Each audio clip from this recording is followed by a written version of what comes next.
Hi hello నేను మీ గుంటూరు అమ్మాయినండి. ఫస్ట్గా మన వీడియోస్ మీకు నచ్చితే లైక్ చేసి షేర్ చేసి సబ్స్క్రైబ్ చేసుకోండి.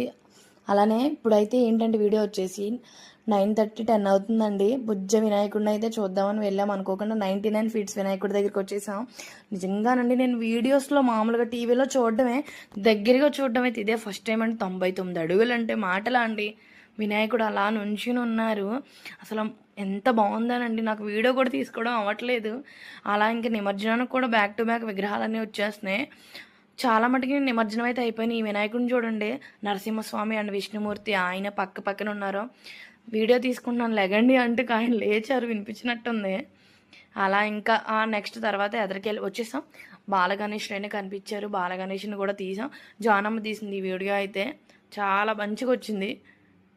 అలానే ఫస్ట్ మనం అయితే ఇక్కడ ఈ విగ్రహాన్ని చూసాము. మేము బండి మీద వచ్చేటప్పుడు అయితే చాలామంది జనం ఉన్నారు. అప్పుడు కనిపించలా. మళ్ళీ వెనక్కి వచ్చి మళ్ళీ వీడియో తీసుకున్నాను నేనైతే.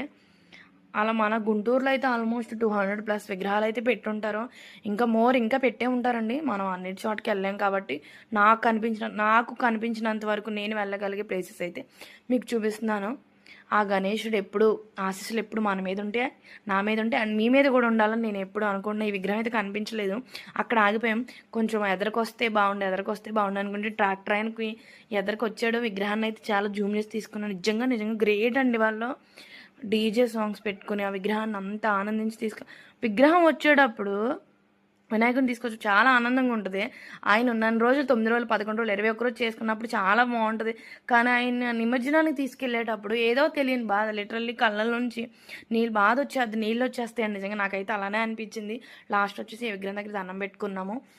అలానే మన వీడియోస్ మీకు నచ్చితే షేర్ చేసి సబ్స్క్రైబ్ చేసుకోండి.